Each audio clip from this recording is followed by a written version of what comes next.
never said you weren't. You are him. Yeah. Welcome to episode 3 of The Fist of Fun, and the fairy tale is ended. It's over for one of the world's most popular couples, the shy, introverted man obsessed with mysterious theories, and the extrovert, beautiful woman he tried so hard to love. A nation mourns. That's right, it was the last episode of The X-Files, of course. It's very like the story of Lady Di and Prince Charles, The X-Files there. Yeah, that was the point I was making. That was where the humour resided in that. Oh, right, I see, I didn't get that. Right.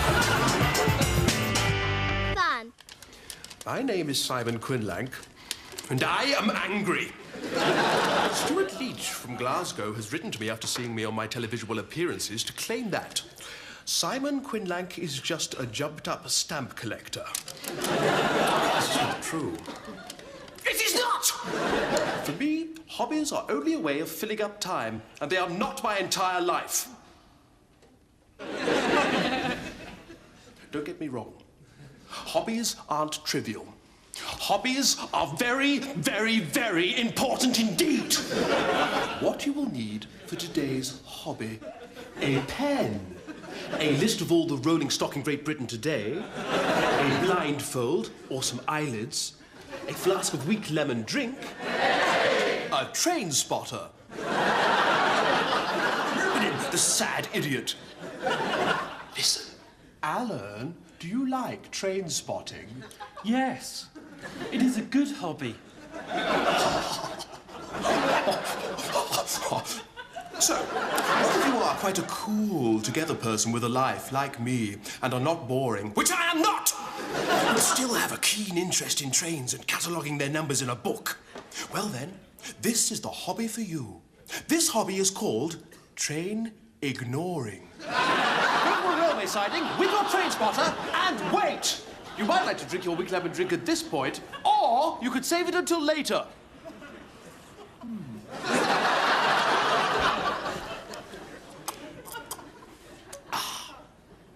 Alan, would you like to drink a weak lemon drink? Answer me! My throat is slightly dry. I'd love some. I bet you would. Oh, when you hear a train approaching, close your eyes and put on a blindfold so that you cannot see it. Oh, a train. How interesting. I expect you love that train, don't you, Alan? Yes! This train is a good train. Some of the carriages of the train are fairly rare. Oh, dear. When you are sure that the train has passed, take off the blindfold, open up your eyes again, and hey presto, you've just ignored your first train. Of course, you will need the train spotter to tell you which train and rolling stock you have ignored so that you can check the names off your list. Which carriages were they, Alan? Which ones? Answer me. Answer me! This hobby is that you have to do it with a train spotter who's obviously much duller than you, so it also raises your self-esteem and status. Also, when there are no trains around, you can bully your train spotter. Right, Alan? Ow! You're giving me a Chinese burn! Say, I am gay! Ow! I am gay! He said it! So, Stuart Leach from Glasgow, my hobbies are much more imaginative than anything you could ever think up. I am interesting. You are wrong. I am the hobby king. Look upon my wonders and despair.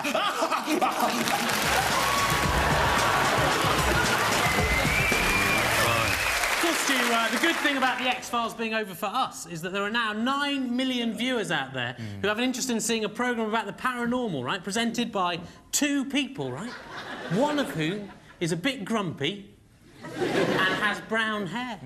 Yeah, well, they should watch Sky, shouldn't they? It's on Sky now. They should get Sky. No, let's say that. We might annoy the BBC if we say that. No, I mean, we could do it. We could do our own show. I mean, what have Scully and Mulder got that we haven't got? OK, well, they've got acting talent, real good looks, a top-selling video, and 9 million viewers in a peak-time BBC One slot. You want the moon on a stick, I don't want the moon on a stick. That is what you want. They've got. Apart from that, what have they got? OK, well, I think what really makes The X-Files interesting is the sort of unconsummated sexual chemistry between the 2 leads and the thought that that could at any moment spill over into sort of flames of suppressed passion. We could have that, Stu. We can't. We could. No, we can't do that. Come on, Stu, think of the viewers. 9 million viewers we get. I'm telling you, we would get 9 viewers for your idea. What, the paranormal fat men's weird section. Yeah. It would have a specialised audience, right? But the people who liked it, it would be their favourite show on the telly, that would. Think of the video sales, fantastic. Anyway, I think we should do it. Paranormal, you want the moon on a stick, Stu? I don't want the moon on a tiny stick. What would be the point? I don't know, you'd still want it. I don't want it. This is you, that's a stick, the moon. What would be the point? That's what you want. The stick would break, and you want it. I don't want it. You do. What would the point? Anyway, I'm going to give this paranormal lark a go. So join us as we attempt to get our show transferred mid-series to a prime-time BBC One slot as we enter the world of the F-Files.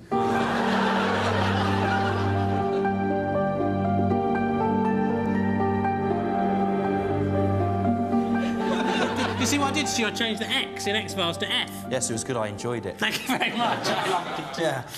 If you were watching TV on Wednesday night, you'll have seen the programme Beyond Belief, presented by David Frost, a man famous for his interviews with world leaders like Richard Nixon, Nelson Mandela. But on Wednesday, what he did was he talked to a thin, bald man who could balance a saucepan on his head.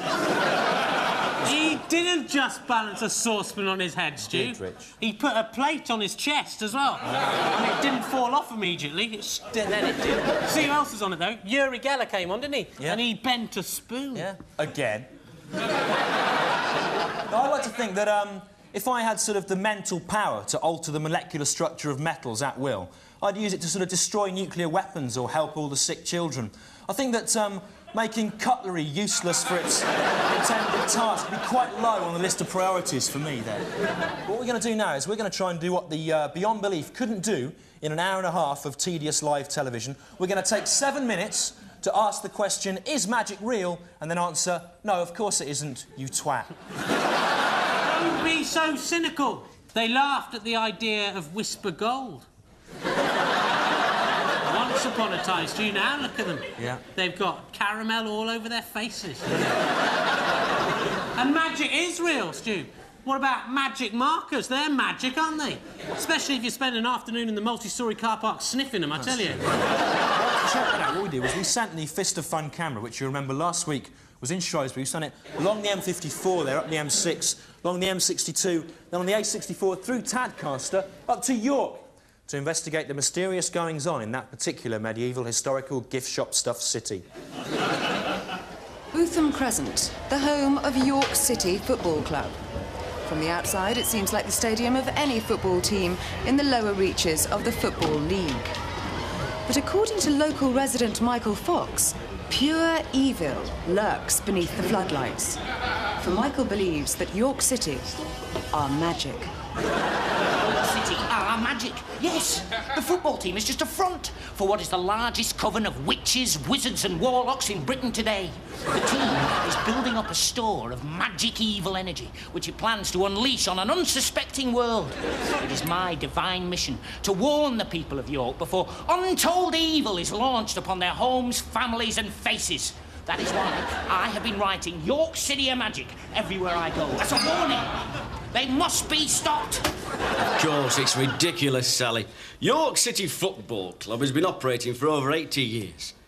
It's a respectable second division club, not a front for some kind of magic warlock coven from beyond hell.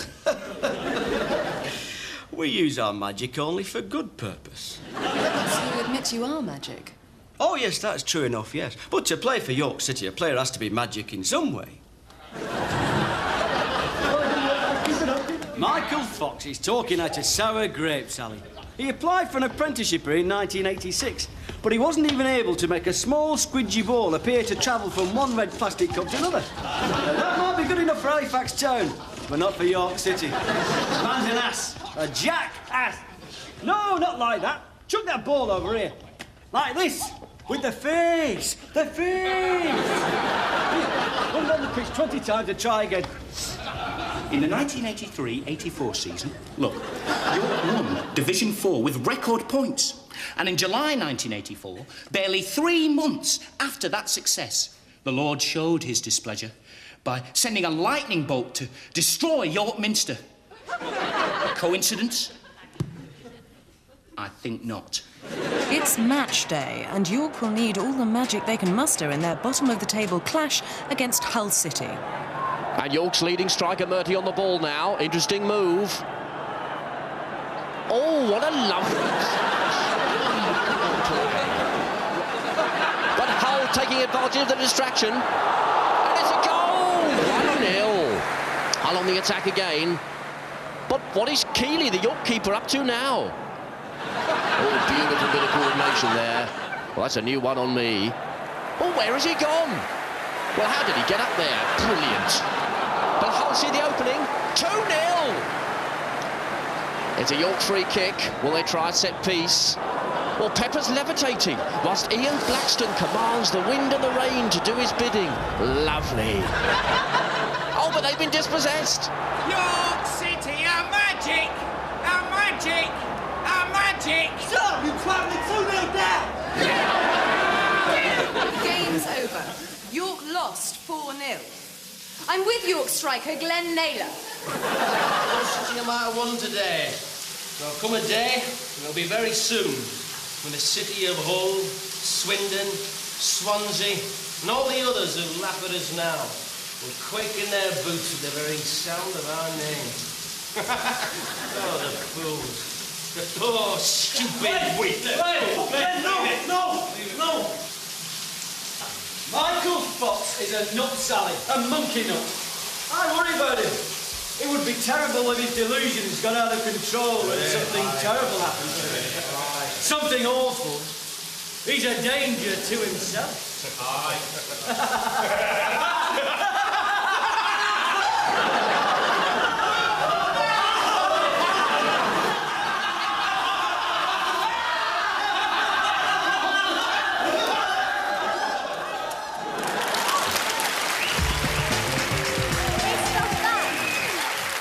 Well, that wasn't very conclusive, was it, Rich? Stu, everyone knows magic is real. We see it every week happening on our televisions in Paul Daniels' Secrets nightclub. The most exciting nightclub in the world. The most exciting nightclub in the world, run by a tiny, shrieking, bold dwarf, surely. But is Paul Daniels really magic? Well, before he was married to Debbie McGee, he had a different assistant, an assistant we're going to call Cheryl. Hi, Cheryl. Hello. Now, can you tell us, is Paul Daniels really magic? So take your time. No. No, he isn't. He isn't magic at all. Well, if that's the case, Cheryl, how does he perform the amazing feats that we see him do on Secrets on TV? He does it with special tricks. Well, I don't see how that can be. How for example, does he make a rabbit appear out of an apparently empty hat? It's a trick hat. Wicked Paul Daniels used to capture rabbits in huge traps and then starve them until they were so thin that he could slip them into this tiny compartment all around the brim of his top hat. Then he would press a secret button on the side of the hat which would release compressed air into the rabbit, giving it the appearance of a healthy rabbit and shooting it out of the hat. After the show, wicked Paul Daniels would slaughter the rabbit and eat it raw, laughing.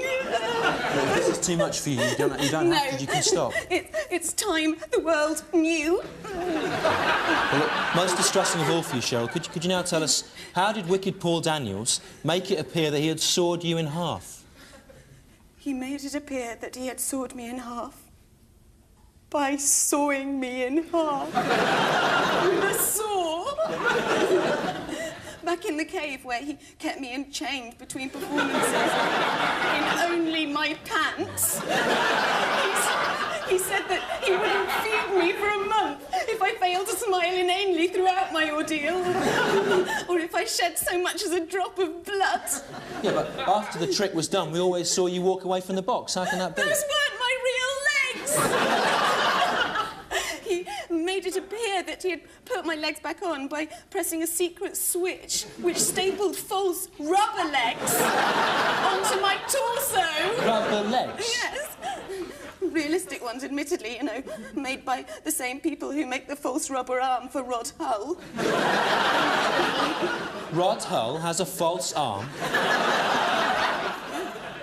Emu bit off his real one. No, Cheryl, No, thank you, Stuart. I've enjoyed it Oh, very good, much. I'm pleased. But is Cheryl telling the truth there?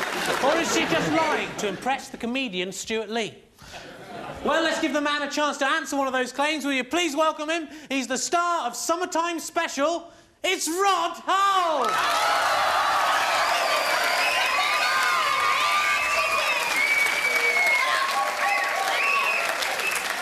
Hello, Rod. Hello, Richard, and thank you for having me, Rod Hull, and your show. It's our pleasure. So what about these crazy false limb claims? Rod Hull. But these claims are just pure nonsense, Richard. Anyone can see that my two arms are in perfect working order and are as real as is the long day. That's it's maybe, Rod, but we need scientific proof. So to test Rod's two arms, will you please welcome a doctor, Dr. Matthew Bradstock-Smith. There he is. Yes, thanks for coming in, Matt. Very receiving. Matt, do you have any proof of your qualification as a doctor? Yes, I brought along a certificate there. Oh, right, there we go. There it is. That's very good proof there of his doctorship. Show I'll just that test to this the with a audience. normal, real person here. I think that's a real University of London medical. How more normal could you be than that man there? How do you know? Right, do you think your medical training qualifies you to be able to determine whether both of Rod's two arms are real?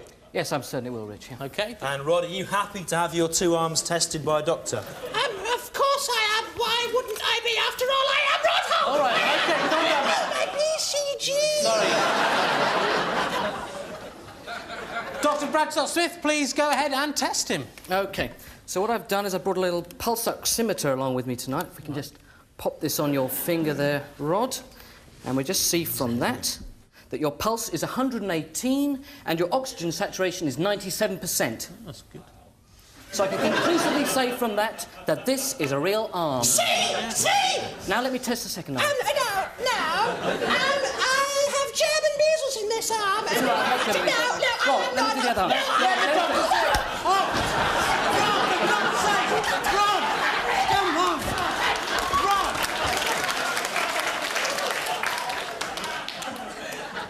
Dr. Bradstock-Smith is out cold, Rod. Now we'll never know if your second arm is real. It is real, and I am Rod Hull. Now, where's my jelly?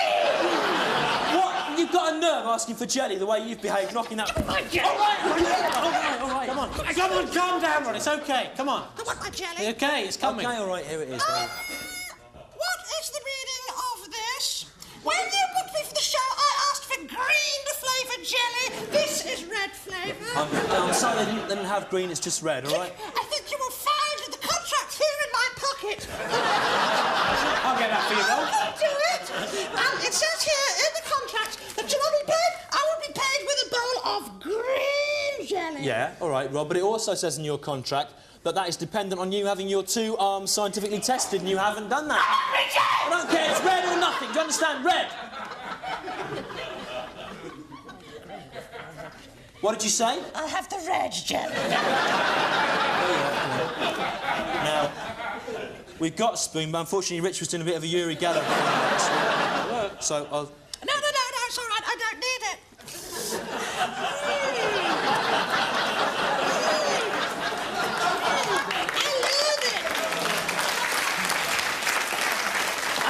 Rod? I know. Is there another series of Summertime Special in the pipeline? No. Ladies and gentlemen, Rod Hull!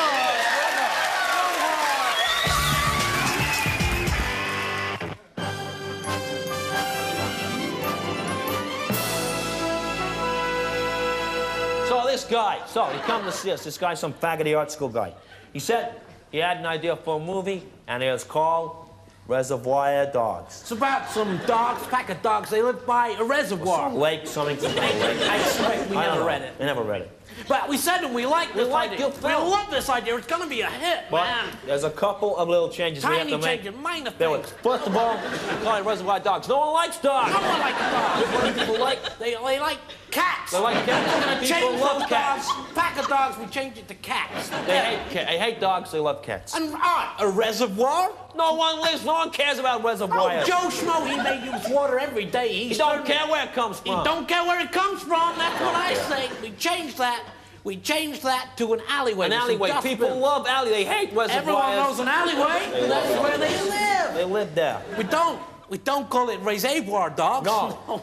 We call it Top Cat the movie. Or Box Cat the movie. Or franchising out to European territories where maybe there's some kind of pet food product of the same name. And this guy, Quentin Crisp, he was complaining. He was saying, no way. We said, come on, we can keep all either. We got the violence. You cut off a guy's ear. It's a cartoon. Next frame stuck back on again. No problem. This guy, he turns around, he walks out. I say, hey, screw you. Hey, screw you. I said to him, hey, listen, bud, Chevy Chase doesn't work with any other producers than us. We're big, man.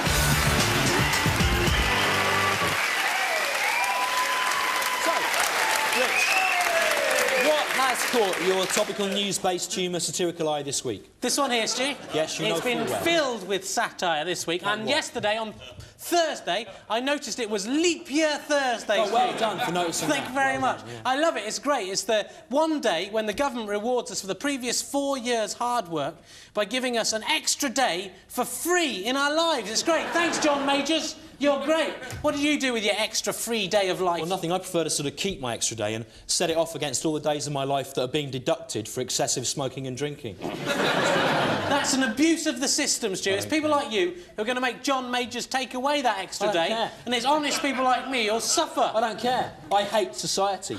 You're like Skeletor in that respect. I am like Skeletor. I'm like Skeletor in that respect and also in one other.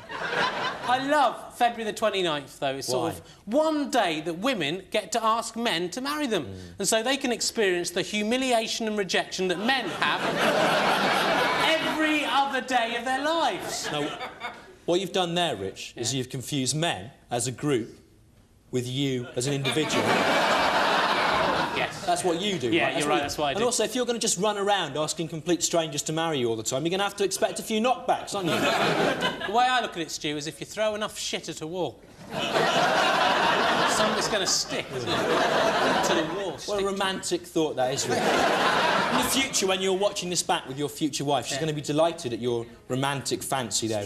Well, if you're watching my future wife, thank you for marrying me. First of all, that was very nice of you. I do love you, and what they're saying about that other girl, that isn't true. And always remember, you were the bit that stuck to that wall. You know, I'm never going to get married, and I'll tell you why. Because the wedding vows completely fail to represent the true experience of marriage. We are gathered here today in the holy eye of God to witness the union of Alison and William.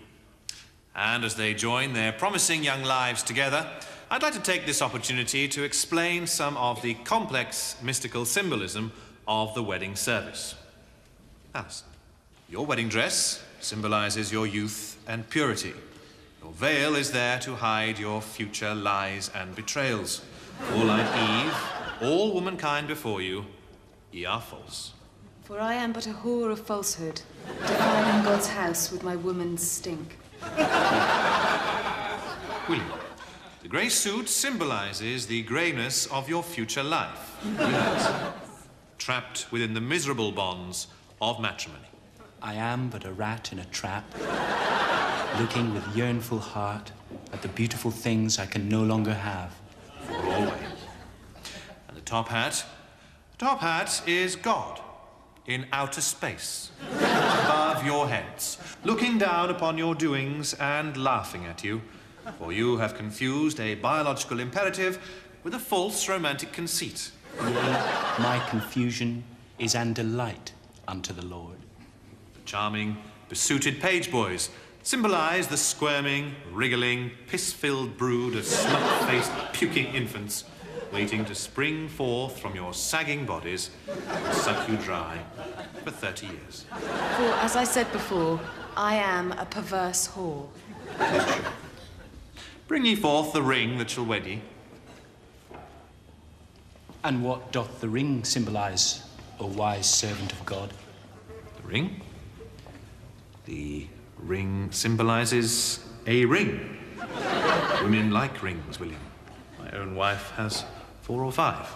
Now make your giddy way to the reception, where you will meet unknown relatives and forgotten friends, and reopen old wounds in a deadly, alcohol-filled environment. It is right that we should open the wounds of time. But before that wondrous spectacle, it is time for the photographs, which must be taken in the graveyard. And verily, love and death are but 2 hands in the same stinking glove. I hope you'll be very happy together. You may kiss the bride.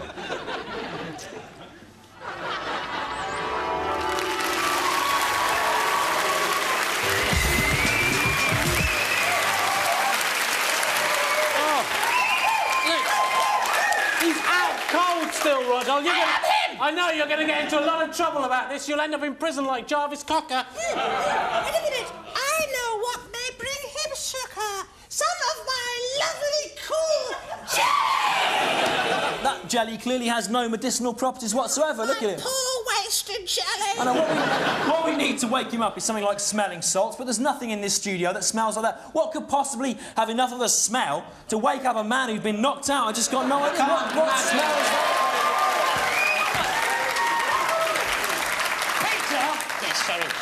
I told you not to come into the studio. So that's the end of the show now. Thank you for watching. Thanks for watching. That's the end. Go home now. That's stop.